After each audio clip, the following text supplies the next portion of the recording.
覚悟してろよ。行くぜ。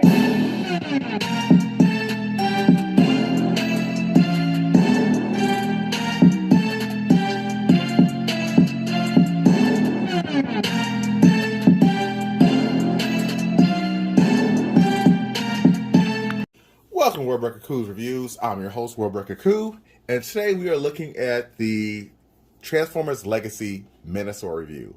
So here's all the parts all together, and sorry, I'm not going to put them all in robot mode. Unfortunately, I just want to get this thing transformed into the Menasor. So I'll be skipping that step. But yeah, we have the Commander class, $80, and $100 worth of deluxe figures, which I still think these are grossly inflated. I remember when I first started picking these up, they were about $16 each. Now they went to $20, and now they're at $22.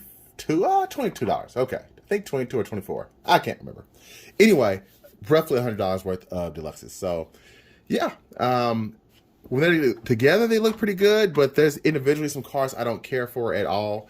My favorite, ranging from favorite to least favorite, is my favorite, a Motormaster, followed by I think it's Dead End, followed by this guy, then this guy, then this guy. Yeah, I know some people really like this guy, but I don't really care for him that much, to be honest with you. So, yeah, there's that. Now, at this point, let's go ahead and I'll get this guy transformed to give you my, not final thoughts, but better thoughts, I would say, on Menasor.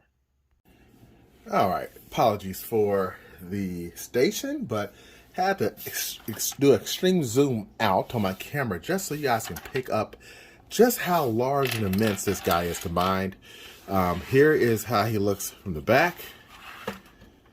And there are some pigs like these right here that after not even transforming that much time, they're showing some wear. Let's see if I can zoom in a little bit. Bring him in a little bit.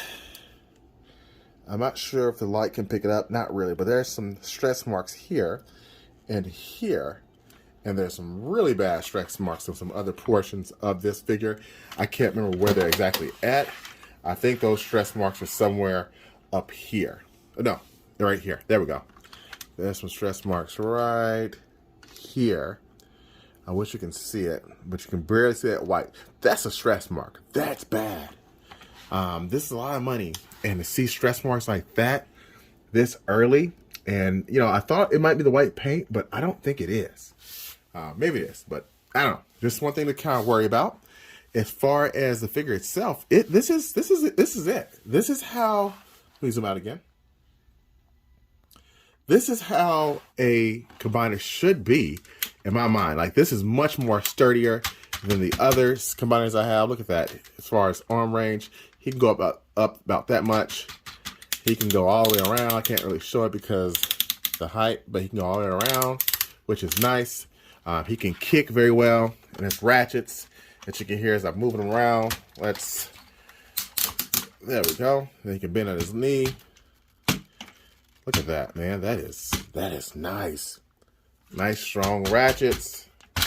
But you have to be careful with that. When ratcheting it back, he does kind of tend to want to come apart a bit, but it's a simple, just slide it back in there and then put it back down. But he's very stable because, as you can see, his legs are very wide. There's a whole transformation here in the arms that once you bend it, it makes it come apart for the cars, and they're still perfectly fine. I love it. This is my new favorite combiner, even over my Devastator over there, because Devastator is kind of wobbly. He's an earlier Titan class guy, but he's much taller. Let me just take this off the camera so you guys can see what I'm talking about. So if I put these two next to each other, Menasor would only come up to, God, about his chest. So Menasor is not as tall as a Titan class figure.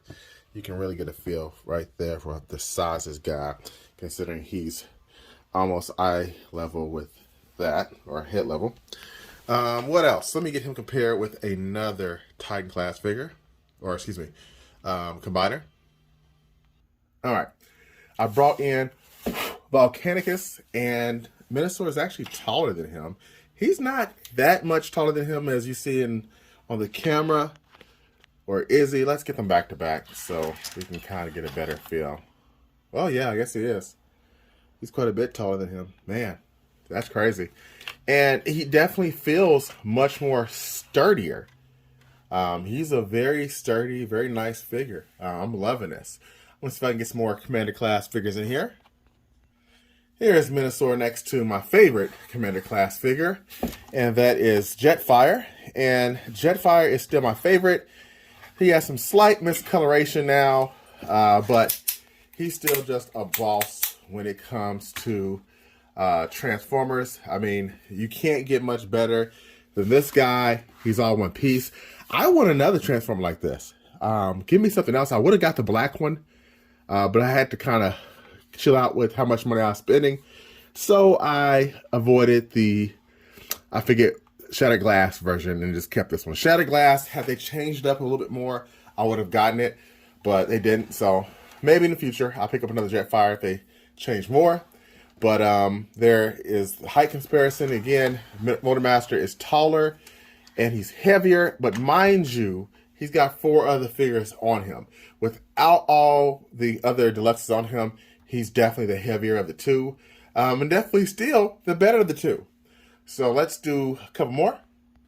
All right, here we go with Rodimus Prime with his trailer compared to Motormaster or Bruticus. I'm sorry, Menasor. Can't talk. And I think that he's definitely probably better without, if you don't add these guys on here, then I would say I like Rodimus Prime better. However, once you have the full montage on there, then this one's definitely the stronger release. I got this one on sale for like $50. So, nice figure. Definitely should not have been a Commander class price. Next, we have Skylynx. And Skylynx is just a boss. This is one of my favorite Commander classes that I've ever bought. And I almost did not buy this guy. I was not planning on doing it. I just kept hearing people say, "Oh, you got to get the Skylynx. It's a great figure." So I finally said, "Okay, I'll bite."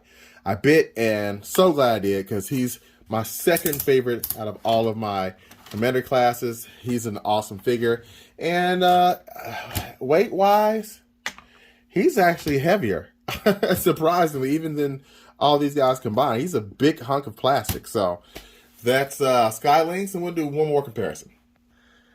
All right, final comparison is with this guy here.